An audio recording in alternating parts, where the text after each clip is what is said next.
Hey guys, today I wanted to share with you some highlights and my takeaways on Borderlands 3's few minutes of gameplay regarding the upcoming DLC, Bounty of Blood. The DLC will be available on the 25th of June as an additional package for those who only bought the basic game. However, if you avail the Season Pass, this content will be free of charge.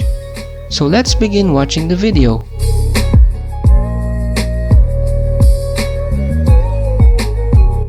So the video starts by showcasing a new vehicle that we can use. These are called jet beasts. These were supposed to give you a vibe of riding a horse like in the West, with you being the cowboy or an outlaw of some sort. The guns that the vehicle has have surprisingly good fire rate. Furthermore, some critical hits bounce off to nearby enemies like the Jacob's guns in the game. The sound of these critical hits never gets old and feels so satisfying.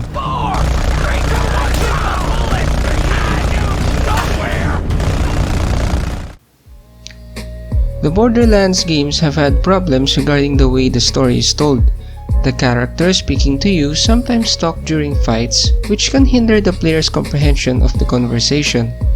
The dialogue is muffled by the gun sounds, explosions, and other sound effects.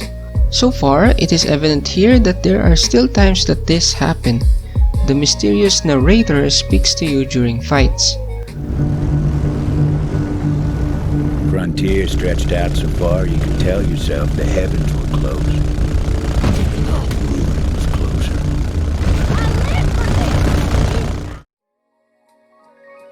While I was impressed with the guns, the vehicle did not really give that vibe that it is trying to accomplish. For me, it just feels like a better version of the Cyclone vehicle. Even so, I think most of us will be pleasantly surprised if this vehicle is actually able to carry more than one character and if it can use those shrubbery jump platforms. This idea is further supported by the fact that Iron Bear can use these jump platforms, which will be a sight to see. Now let's talk about what we are shooting at, our enemies. So far, the wildlife just feel renamed and reskinned rather than unique never seen before enemies. They look the same and they fight the same. However, the game picks up once you get to this section of the Outlaws. These enemies remind me of the Hodangs and Zafford clans from Borderlands 2. The environment is great. In this section, you will notice on the minimap that this challenge has already been completed. It's nice to know that we will still be getting challenges that we can pick up on as we traverse the map. We also transitioned from a wide western desert themed map to a Japanese winter zombie crossover area. We then witnessed a character with a Japanese hairstyle using a few Japanese words. Nice fighting, Tomodachi! Now come on over here! Said they were keeping it up top in the Bathhouse. I'll show you the way. Follow me. They've also worked on explaining some environment mechanics that they've failed to do so in the past. Remember the secret mechanic for Tyrene? This was not the case with these core exploders.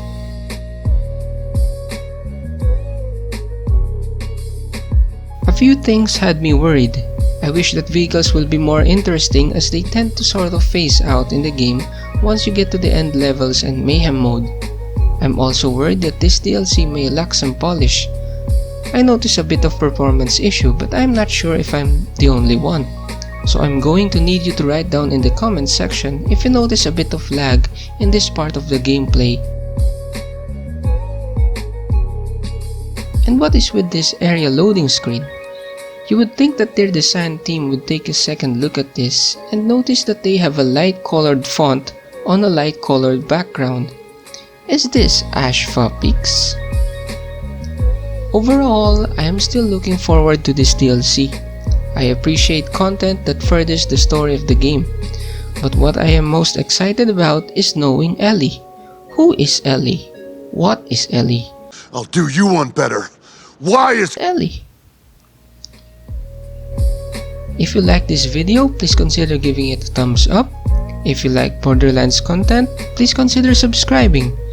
Share this video with your friends to get them interested in playing this DLC or interested in knowing Ellie. Thank you so much for watching, and I'll see you guys next time.